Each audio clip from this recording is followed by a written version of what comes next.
sweet potato leaves siya. With matching century egg guys. Okay, ilagay na natin itong sweet potato leaves.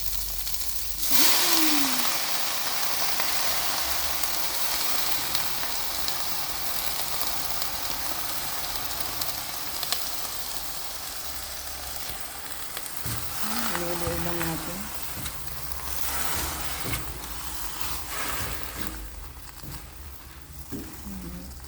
At lagyan lang natin siya ng sabaw.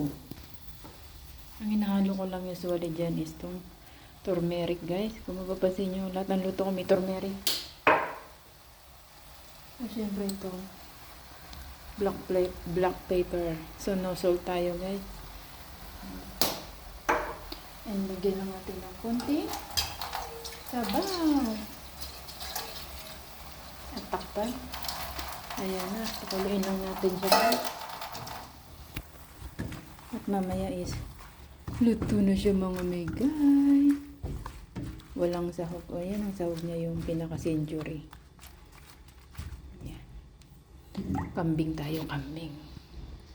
Kambing. Ako nga pala ang elephant. Elephant! Ang ating sweet potato lips. Thanks for watching guys. Ito na ating, ito na yung niluto kong gulay, lunch. Kain tayo guys. No salt tayo guys, no salt. Init po. Init.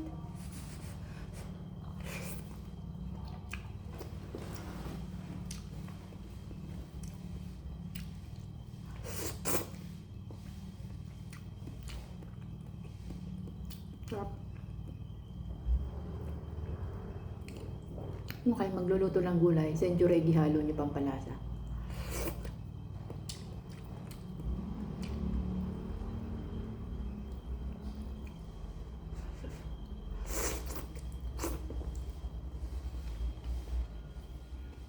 Kaya tayo mga kanggulay.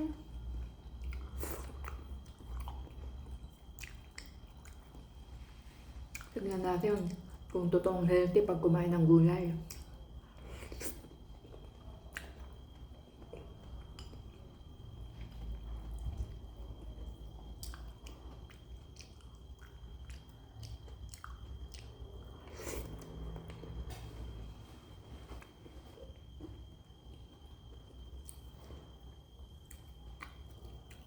Kahit walang asin, nakakain kayo.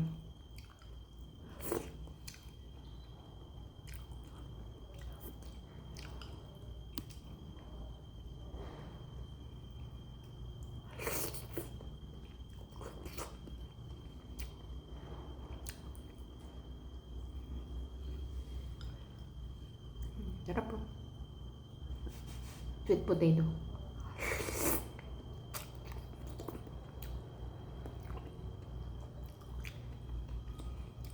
Iba talaga paglaking gulay, no? Hindi juicy.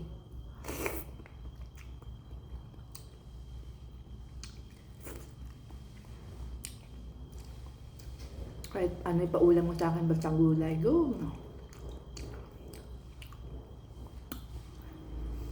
Diba? Pag kumain ng gulay, pakala mo kinawawa eh. Hindi mo ba alam, ang gulay ang pinaka-the best sa katawan.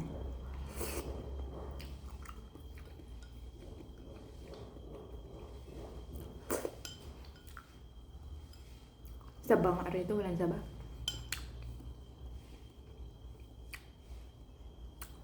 Ang sarap guys ha.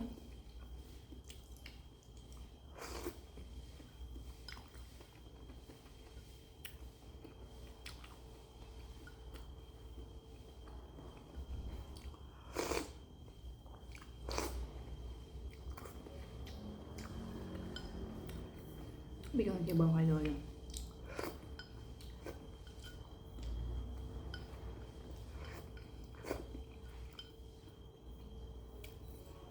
Thanks for watching.